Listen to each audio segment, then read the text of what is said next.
A i keni menduar ndonjëherë se si disa fjalë të thjeshta, kur vendosen bashkë me mjeshtri, mund të krijojnë një ndjesi kaq të thellë? Pikërisht këtë do të bëjmë sot. Do të zbërthejmë poezinë Eja Nagazmo, për të parë se si struktura e saj e fjalëve ndërton një urë që nis nga një ftesë e thjeshtë dhe përfundon në një ndjenjë shërimi dhe dashurie. Dhia, nisim menjëherë. Që në këto dy vargje të para e ndjen tonin. Është një mirësardhje e pastër, plot ngrohtësi, plot dritë. Nuk është thjesht një ftesë, apo jo? Është si një përqafim i shprehur me fjalë që na përgatit për gjithë udhëtimin që na pret. Mirë, por që të kuptojmë thelbin e vërtet të kësaj vepre, duhet të njohim diçka, filozofin pas saj, dhe kjo quhet kuantopoezi.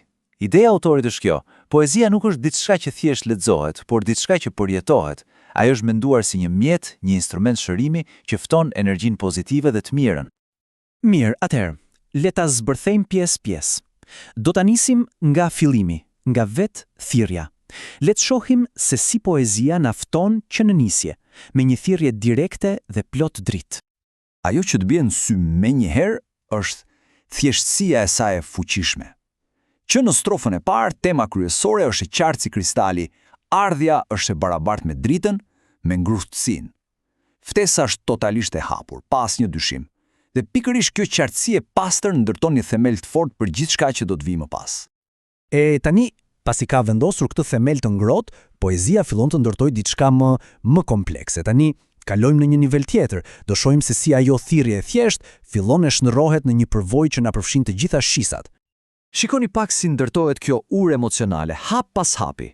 Tani nuk flasim më për diçka abstrakte, tani po flasim për aromën e pranverës, pastaj ndjesinë e erës që të çliron shpirtin dhe dritën që zgjon kujtime të bukura. Papritur, ftesa bëhet fizike, e prekshme, dhe kështu na zhyt gjithnjë e më thellë në botën e saj. Dhe kini parasysh, ky kalim nuk është as pak i rastësishëm. Ky është qelesi i gjithë shkaje. Autori nuk do thjesht të na tregojë diçka, ai do që ne ta ndjejmë. Pikërisht ky transformim nga thirrja tek përjetimi. Aty fshihet gjithë magjia dhe fuqia e vërtetë e kësaj poeme. Dhe tani arrim në një moment vërtet të veçantë, një pikë kulmore plot simbolike, ku ftesa shndërrohet në një akt të thellë mirëseardhjeje. Mendoni pak, dera dhe pragu. Këto nuk janë fjalë të zakonshme, sidomos në letërsi. Ka një peshë të jashtëzakonshme. Përfaqësojnë mikpritjen, sigurinë, por mbi të gjitha një hapje shpirtërore. Duke përdorur këto imazhe, poezia arrin kulmin. Ftesa nuk është më thjesht eja afër, por hyr brenda, bu pjesë jona. E po, pasi na ka hapur derën, tani poezia na lejon të hyjmë në zemrën e saj. Këtu gjërat bëhen vërtet personale, bëhen të prekshme dhe thellësisht njerëzore. Këtu për herë të parë shfaqet një ndjenjë tjetër, një ndjenjë nevoje, një mall i pashuar. Poezia tani nuk po fton më thjesht me gëzim, por po kthehet në një lutje të ndjerë, po na zbulon se ka një boshllëk që kërkon të mbushet. Dhe menjëherë pas mallit vjen kjo kërkesa për lehtësimin e plagëve. Pikërisht këtu, në këto dy vargje, rreth zemra e vërtetë e poemës. Këtu shohim brishtësinë, plagën e brendshme. Dhe prania e atij që ftohet nuk është më thjesht diçka e dëshirueshme. Jo, tani është diçka absolutisht e domosdoshme për shërim. Dhe ja ku arrim në fazën finale, faza më filozofike, ku i gjithë ky udhtim arrin kulmin e tij transformues.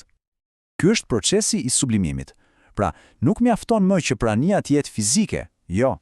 Qëllimi përfundimtar është që e gjithë bukuria e asaj ardhje të mos mbetet jashtë, por të kthehet në një ndjenjë të brendshme, të përhershme, të kthehet në dashuri.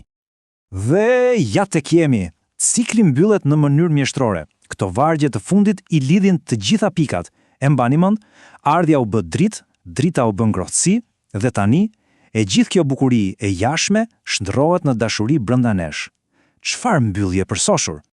Atëherë, le t'i mbledhim pak të gjitha. I gjithë ky impakt emocional që na jep kjo poezi nuk është as pak i rastësishëm.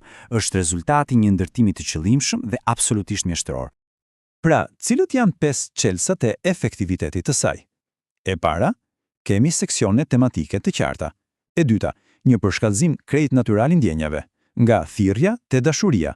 Pastaj, ai ritmi hipnotik me fjalën eja, që përsëritet, plus imazhet nuk janë të hedhura kuturu, por janë totalisht strategjike. Dhe së fundi ka një fillim, një mes dhe një fund të përsosur. E shikoni, asgjë nuk është lënë rastësisë. Dhe kjo na kthen tek pyetja thelbësore. E po, Jana Gazmona je përgjigjen. Na tregon se kur fjalët organizohen me qëllim dhe me ndjeshmëri, ato transformohen. Ato pushojnë se qenin thjesht tekst dhe bëjnë një forcë aktive, një ftesë, një përvojë dhe në fund një akt i mërtet shërimi.